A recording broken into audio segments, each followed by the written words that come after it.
মুহতারাম হাজিরিন, এই যে জান্নাতের বাগান আমরা বসলাম,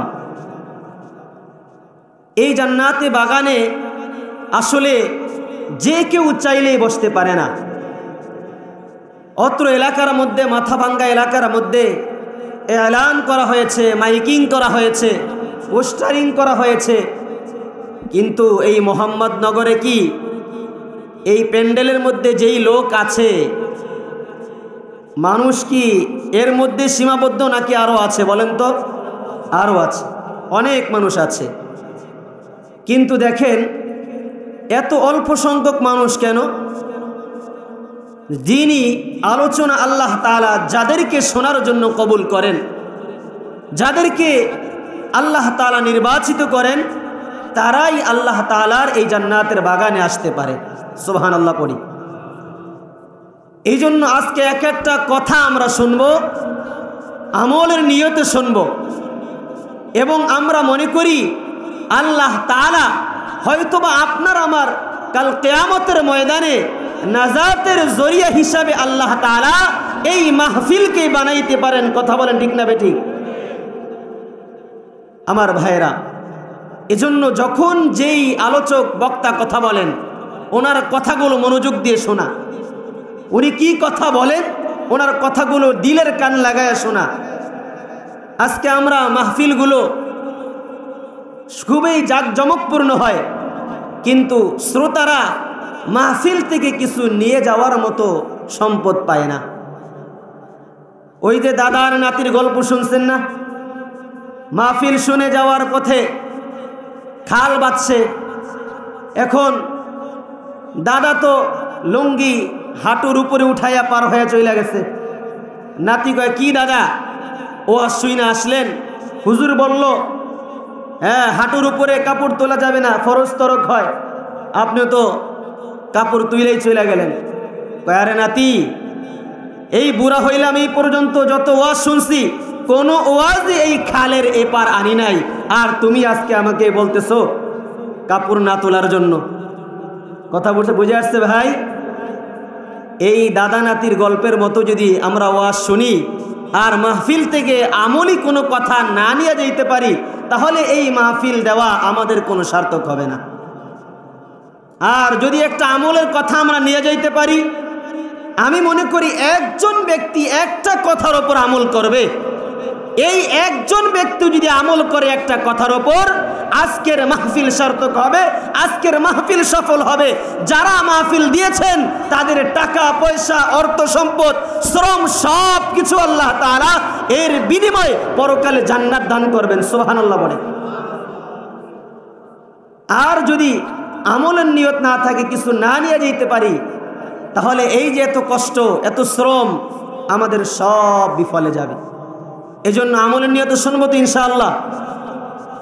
মুহতারাম হাজিরিন, সূরাতুল আনফালের মধ্যে আল্লাহ তাআলা বলেন, ইন্নামাল মুমিনুনা আল্লাযীনা ইযা যুকিরাল্লাহ ওয়াজিলাত কুলুবুহুম ওয়া ইযা তুলিয়াত আলাইহিম আয়াতুহু যাদাতুহুম ঈমানা। আমার ভাইরা, আমার বন্ধুরা, আল্লাহ রাব্বুল আলামিন এই আয়াতের মধ্যে আল্লাহ তাআলা কয়েকটা আমলের কথা বলেছেন বান্দাদেরকে। 5টা আমলের কথা আল্লাহ তাআলা বলছেন। এই 5টা আমল যদি কোনো বান্দা বান্দি করতে পারে, তাদেরকে আল্লাহ তাআলা 3টা পুরস্কারের ঘোষণা দিয়েছেন। কয়টা পুরস্কার বলেন? 3টা পুরস্কার। আমল করতে হবে কয়টা? 5টা। জোরে বলেন কয়টা? আরো জোরে বলেন কয়টা? 5টা আমল। পুরস্কার কয়টা? 3টা। এখন বলবেন, হুজুর আমল করব 5টা আর পুরস্কার মাত্র 3টা, এটা কোনো কথা? কিন্তু আমার ভাইয়েরা, আল্লাহ পাকের পক্ষ থেকে সামান্য পরিমাণ দান যদি বান্দার ওপর হয়, তাহলে আসমান এবং জমিনের চাইতেও আল্লাহ পাকের এই নিয়ামতের দাম অনেক বেশি। আমার ভাইরা, আমার বন্ধুরা, এই জন্য পুরস্কার যে 3টা আল্লাহ তাআলা দিবেন, মহামূল্যবান দামি বড় বড় 3টা পুরস্কারের ঘোষণা আল্লাহ তাআলা দিয়েছেন। এই আয়াতের মধ্যে যদি আমরা 5টা আমল আজকের এই মাহফিল থেকে যদি আমরা 5টা আমল নিয়ে যাইতে পারি, আল্লাহ তাআলা এমন 3টা পুরস্কার আমাদেরকে দান করবেন। আমরা দুনিয়াতেও সফলকাম হয়ে যাব, কিয়ামতের ময়দানে পরকালেও আমরা সফলকাম হয়ে যাব। এজন্য আল্লাহ তাআলা বলেন, ইন্নামাল মুমিনুনাল্লাযীনা ইযা যুকিরাল্লাহু ওয়াজিলাত কুলুবুহুম। 1 নাম্বার আমল ইন্নামাল মুমিনুন, নিশ্চয়ই মুমিনরা, ইযা যুকিরাল্লাহ, যখন আল্লাহ পাকের জিকির করে। কি করে বলেন? আল্লাহ পাকের জিকির করে। এই যে আমাদের আগের বক্তা হুজুর আপনাদেরকে নিয়ে জিকির করাইছেন কিনা বলেন? জিকির করাইছেন। আসলে এই জিকির আল্লাহ পাকের কাছে অনেক বড় একটা নেক আমল, অনেক বড় একটা নেক আমল জিকির। ইযা যুকিরাল্লাহ, তাহলে 5টা আমলের মধ্যে 1 নাম্বার আমল কি বলেন তো? আরো জোরে বলতে হবে, কি আমল? জিকির করা। জিকিরের লাভ বলতেছে সামনে। আল্লাহ বলেন, যারা নাকি জিকির করবে আমার মুমিনরা, এজন্য আল্লাহ তাআলা যত জায়গায় কোরআনে কারীমের মধ্যে ডাক দিয়েছেন, আল্লাহ তাআলা মুমিন বলে ডাক দিয়েছেন। আল্লাহ তাআলা সব সময় ঈমানদারদেরকে মুমিন বলে ডাক দিয়েছেন, কারণ একজন মুসলমান সে কখনো ঈমান হারা থাকতে পারে না।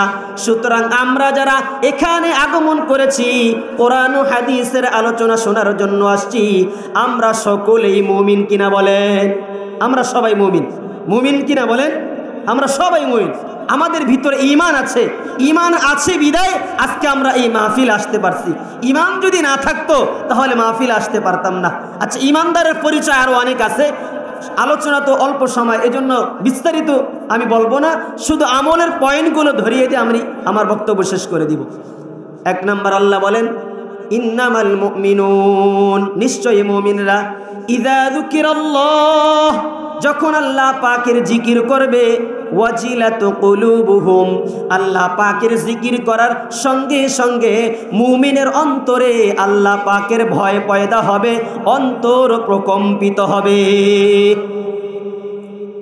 জিকির যখন করব বান্দারা, মুমিন যখন জিকির করবে, আল্লাহ পাকের নাম জপবে, তখন অন্তর বিগলিত হবে। এই আয়াতের ব্যাখ্যায় মুফাসসিরিন ইকরামগণ অনেক ব্যাখ্যা লিখছেন। অন্তর বিগলিত হওয়ার অর্থ কি? এর মধ্যে 1 নাম্বার ব্যাখ্যা হচ্ছে যে অন্তরের মধ্যে আল্লাহ পাকের ভয় পয়দা হবে। কি হবে বলেন তো? অন্তরের মধ্যে আল্লাহ পাকের ভয় পয়দা হবে।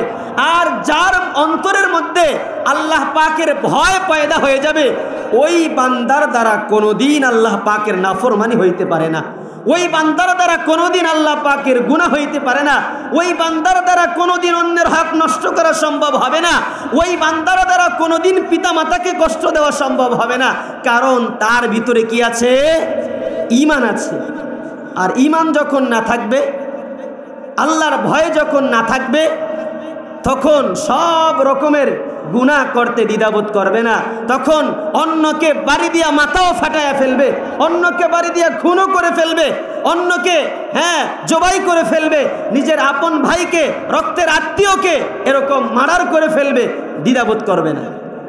আমার ভাইরা, এজন্য আল্লাহ পাকের ভয় যখন থাকবে বান্দার, তখন এই অন্তর দ্বারা কোনোদিন গুনাহ হইতে পারে না।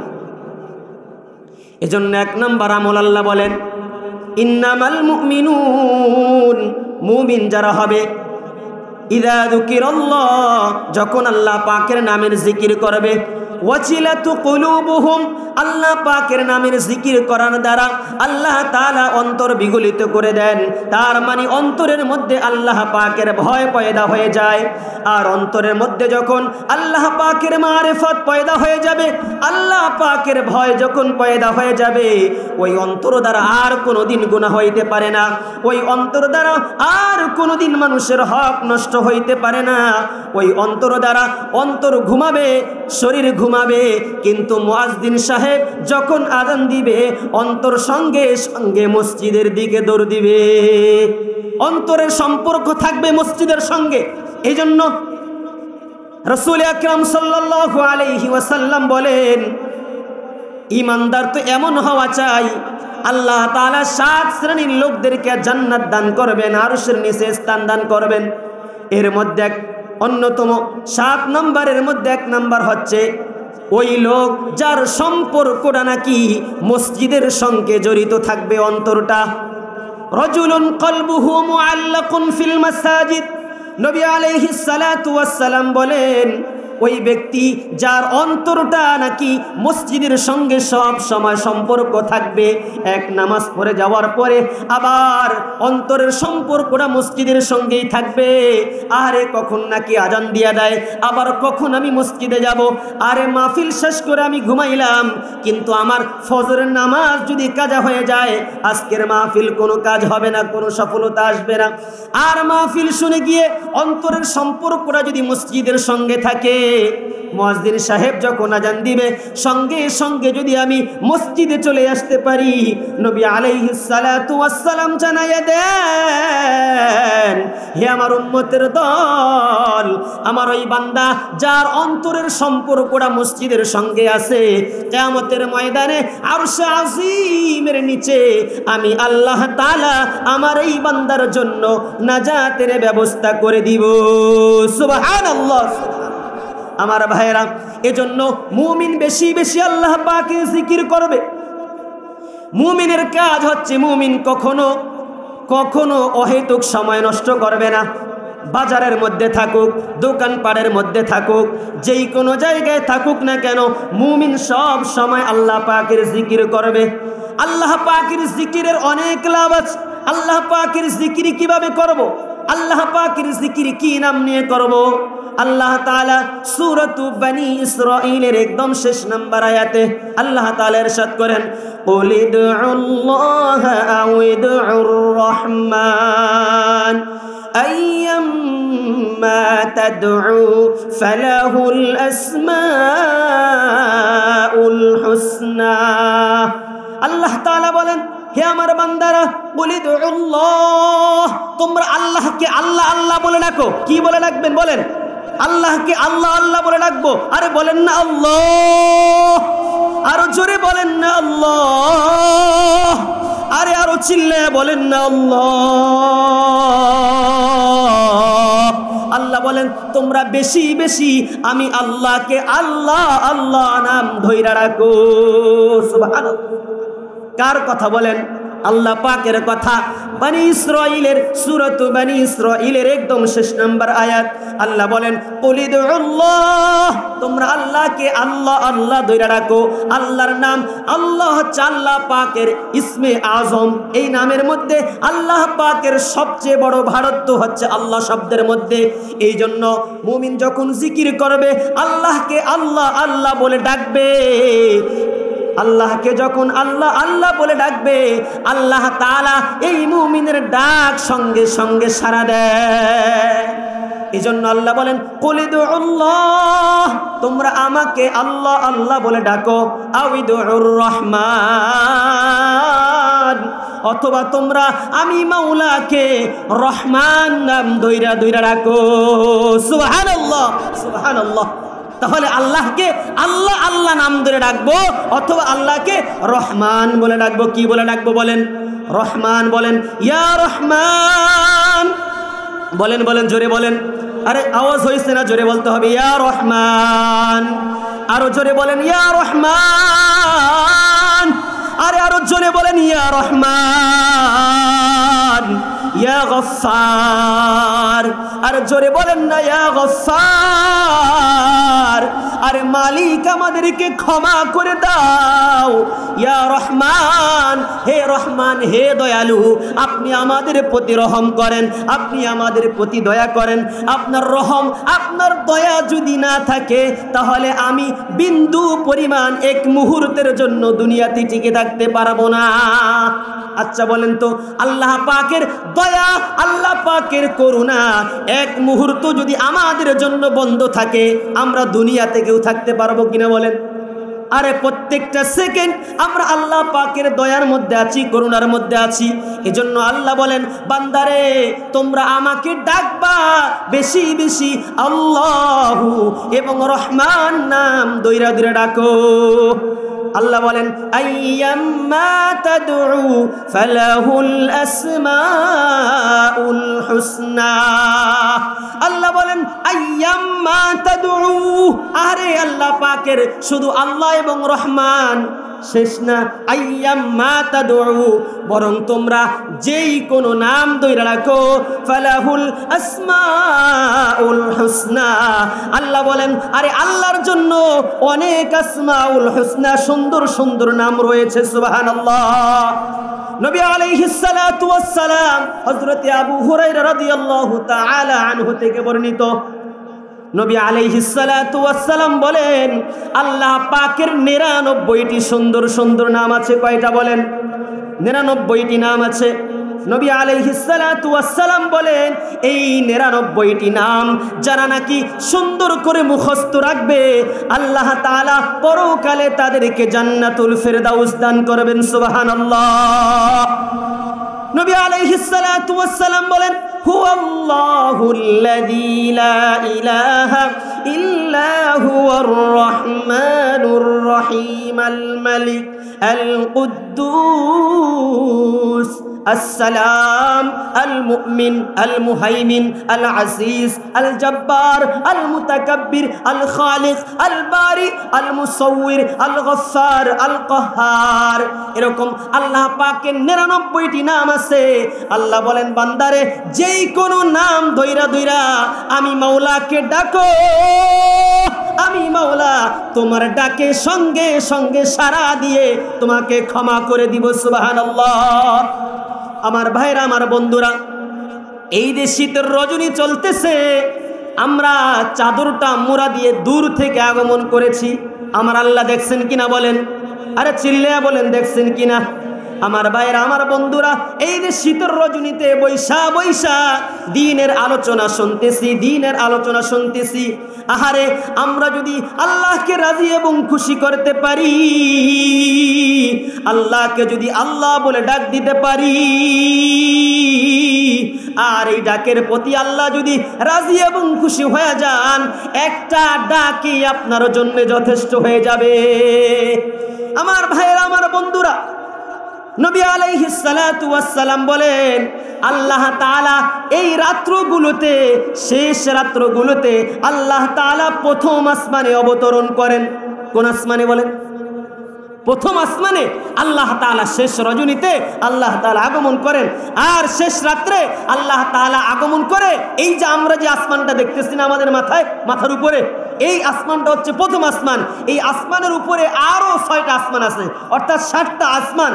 নবী বলেন আল্লাহ তাআলা এই প্রথম আসমানে অবতরণ করেন, আর আল্লাহ তাআলা প্রথম আসমানে এসে বান্দাদেরকে ডাকতে থাকেন, ইয়া আব্দি, হে আমার বান্দা তুমি কোথায় আছো? হে আমার বান্দা বান্দি তুমি কোথায় আছো? তোমার কি লাগবে তুমি আমার কাছে চাও। আমার নামগুলা ধইরা ধইরা তুমি আমাকে ডাকো, আর তুমি আমার কাছে চাও, আমি তোমাকে তুমি যা চাইবা তুমি তাই, আমি তোমাকে তাই দান করব। আরে আল্লাহ বলেন হে বান্দা তুমি কি ঋণগ্রস্ত নাকি আমার কাছে চাও? তুমি কি গুনাহগার নাকি আমার কাছে চাও? আমি তোমাকে ক্ষমা করে দিব। আরে দুনিয়ার বাদশাদের কাছে, দুনিয়ার ধনী লোকদের কাছে আমরা যখন যাই, একবার দুইবার চাওয়ার পরে দেখবেন তৃতীয়বার গেলে লাথি দেয়, বকা দেয় কিনা বলেন? আহারে আল্লাহ বলেন আমার কাছে 100বার কেউ যদি চায়, আমি আল্লাহ শুধু খুশি হই, খুশি হই। আমার আল্লাহ এক মুহূর্তের জন্য বান্দার প্রতি কখন নারাজ হন না যে হে বান্দা এতবার কেন চাস, আমার খাজানায় কমতি। এটা আল্লাহ বলেন? কখনো বলেন? আরে আল্লাহ বলেন আমার খাজানা তো ভরা, আমার কাছে তোমরা চাও, তুমি চাইতে দেরি, আমি আল্লাহ দিতে দেরি না। কিন্তু আমরা এমন নাফরমান বান্দা, আমরা আল্লাহর কাছে চাইতেও রাজি না। আল্লাহ ডাকতেছেন আমাদেরকে, আল্লাহর ডাকটা শুনতেও আমরা রাজি না। আমার ভাইরা, এই জন্য আল্লাহ পাককে ডাকবো তো ইনশাআল্লাহ। আরে চিল্লা বলেন না, ডাকবো তো। আমার ভাইয়ের 1 নাম্বার আমল গেল আল্লাহ পাককে বেশি বেশি ডাকবো, আল্লাহ পাকের জিকির বেশি বেশি করব। আল্লাহ বলেন ইন্নামাল মুমিনুনাল্লাযীনা ইযা যুকিরাল্লাহ ওয়াজিলাত কুলুবুহুম। 1 নাম্বার আমল গেল ওয়া ইযা তুলিয়াত আলাইহিম আয়াতুহু যাদাতুহুম ঈমানা। আল্লাহ তাআলা এই আয়াতের মধ্যে আল্লাহ তাআলা শেষে বলেন 2 নাম্বার আমল, যারা নাকি আল্লাহ পাকের কালামের তেলাওয়াত করবে, যারা নাকি আল্লাহ পাকের কালামের তেলাওয়াত করবে। 1 নাম্বার যারা আল্লাহ পাকের নামের জিকির করবে। 2 নাম্বার আমল যারা আল্লাহ পাকের কালামের জিকির করবে। সুবহানাল্লাহ পড়েন না। আরে আল্লাহ পাকের কালাম তেলাওয়াত যারা করবে, নবীজি বলেন আরে কেউ যদি কথা বলতে চায় আল্লাহর সঙ্গে কেউ যদি কথোপকথন করতে চায়, আল্লাহর মারিফত কেউ যদি পাইতে চায়, তুমি বেশি বেশি আল্লাহ পাকের কালামুল্লাহ শরীফ তেলাওয়াত করো, তুমি আল্লাহ পাকের সাথে কথা বলতেছো কেমন যেন। সুবহানাল্লাহ পড়েন না। আরে আজকে আমরা কোরআন তেলাওয়াত পারি না, আজকে আমরা কোরআন তেলাওয়াত বাচ্চাদেরকে শিখাই না। দেখেন না আল্লাহ কি বলেন, ওয়াইদা তুলিয়াত আলাইহিম আয়াতুহু, আল্লাহ বলেন যারা নাকি আল্লাহ পাকের কালামের তেলাওয়াত করবে, আল্লাহ পাকের কালামের তেলাওয়াত করলে লাভ কি হবে? যাদাতুহুম ঈমানা। আল্লাহ পাকের কালাম নাকি যারা তেলাওয়াত করবে, যারা নাকি আল্লাহ পাকের কালাম বেশি বেশি তেলাওয়াত করবে, আল্লাহ বলেন তাদের ঈমানটা আমি বাড়ায়া দিব। সুবহানাল্লাহ। আল্লাহ পাকের কালাম তেলাওয়াত করলে কি হয়? ঈমান বাইরা যায়। এই যে শুরুতে বলছিলাম ঈমান বাড়ে। আরে মুসলমানদের ঈমান আজকে দুর্বল হয়ে গেছে, মুসলমানদের ঈমানের পাওয়ার আজকে কমে গেছে, যার কারণে আজকে প্যান্ডেলে লোক কম। মুসলমানদের ঈমানের পাওয়ার যদি থাকতো তাহলে এই মজমা, এই রাস্তায় জায়গা আজকে আপনারা দিতে পারতেন না, মুসলমানদের ঈমানি শক্তি যদি থাকতো। অর্থাৎ কালামুল্লাহ শরীফের তেলাওয়াত আমরা কমিয়ে দিয়েছি, আমাদের ঈমান দুর্বল হয়ে গেছে। ঈমানের পাওয়ার যদি বাড়াইতে চাও, আল্লাহ বলেন আমার কালামুল্লাহ শরীফ তেলাওয়াত করো। সুবহানাল্লাহ। আল্লাহ বলেন ওয়াইদা তুলিয়াত আলাইহিম আয়াতুহু যাদাতুহুম ঈমানা। যারা নাকি আমার কালামুল্লাহ শরীফ তেলাওয়াত করে, যারা নাকি আমার কালামুল্লাহ শরীফ বেশি বেশি তেলাওয়াত করে, যাদাতুহুম ঈমানা, তাদের ঈমান বেড়ে যায়। এজন্য সাহাবায়ে কেরাম আল্লাহ পাকের কালামুল্লাহ শরীফ বেশি বেশি তেলাওয়াত করতেন। এজন্য সাহাবায়ে কেরামের ঈমান মাকাম দুনিয়ার মানুষের সবচাইতে বেশি ঈমানের মাকাম ছিল সাহাবায়ে কেরামের ঈমান। দুনিয়ার সমস্ত মানুষ, পৃথিবীর শুরু থেকে নিয়ে শেষ পর্যন্ত যত মানুষ আগমন করবে, সাহাবায়ে কেরামের ঈমানের পাওয়ারের মতো ঈমান আর আসবে না। আমার ভাইরা, আমার বন্ধুরা, সাহাবায়ে কেরাম যখন কালামুল্লাহ শরীফ তেলাওয়াত করতেন, এক একজন নামাজে যখন দাঁড়াইতেন, আরে পাও ফুলে যেত কিন্তু নামাজ ছাড়তেন না। তেলাওয়াতের মধ্যে এত মজা। নবী আলাইহিস সালাতু ওয়াস সালাম মাঝে মধ্যে এই পরিমাণ তেলাওয়াত করতেন, আম্মা জান আয়েশা বলেন আমি মাঝে মাঝে ভয় পেয়ে যাইতাম, না জানি রাসূলুল্লাহ ইন্তেকাল করেছে। আর রাসূলুল্লাহ যখন সিজদার মধ্যে যাইতেন, আমি ভয়ে পেয়ে যাইতাম, না জানি রাসূল সিজদার মধ্যে ইন্তেকাল করেছেন। রাসূল যখন রুকুর মধ্যে যাইতেন, আমার ভয় হইতো, আরে না জানি আমার পয়গম্বর ইন্তেকাল করেছেন কিনা। আজকে ইমাম সাহেব একটু কেরাত লম্বা করলে দেখবেন ইমাম সাহেবের সমালোচনার অভাব নাই। আরে অমুক ইমাম সাহেব কেরাত লম্বা করে, আছে কিনা বলেন? আমাদের সমাজে আছে কিনা বলেন? আরে আল্লাহ বলেন, আল্লাহ পাকের সঙ্গে কথা যদি তুমি বলতে চাও, ঈমানের পাওয়ার যদি বাড়াইতে চাও, আল্লাহ পাকের কালামুল্লাহ শরীফ বেশি বেশি তেলাওয়াত করো। আরে সাহাবায়ে কেরামের ঈমান কেমন ছিল, পাওয়ার কেমন ছিল? আল্লাহ তাআলা বলেন وَإِذَا قِيلَ لَهُمْ آمِنُوا كَمَا آمَنَ النَّاسُ قَالُوا أَنُؤْمِنُ كَمَا آمَنَ السُّفَهَاءُ। আল্লাহ বলেন আমিনু কামা আমানান নাস, তোমরা কাদের মতো ঈমান আনবা? সাহাবায়ে কেরামের মতো ঈমান আনো। সাহাবায়ে কেরাম কালামুল্লাহ শরীফ তেলাওয়াত করতেন, আল্লাহ পাকের কালামুল্লাহ শরীফ তেলাওয়াত করে তাদের ঈমানের মাকাম এই পরিমাণ আল্লাহর কাছে বাড়ছে, তাদের মাকাম, তাদের দরজাত আল্লাহ পাকের কাছে এই পরিমাণ ছিল। আল্লাহ বলেন তোমার ঈমানের নমুনাটা হবে সাহাবাওয়ালা ঈমানের মতো। আমার ভাইরা, 2 নম্বর আমল বেশি বেশি কালামুল্লাহ শরীফ তেলাওয়াত করা। وَإِذَا تُلِيَتْ عَلَيْهِمْ آيَاتُهُ زَادَتْهُمْ إِيمَانًا। তিন নাম্বার ওয়া আলা রাব্বিহিম ইয়াতাওয়াক্কালুন।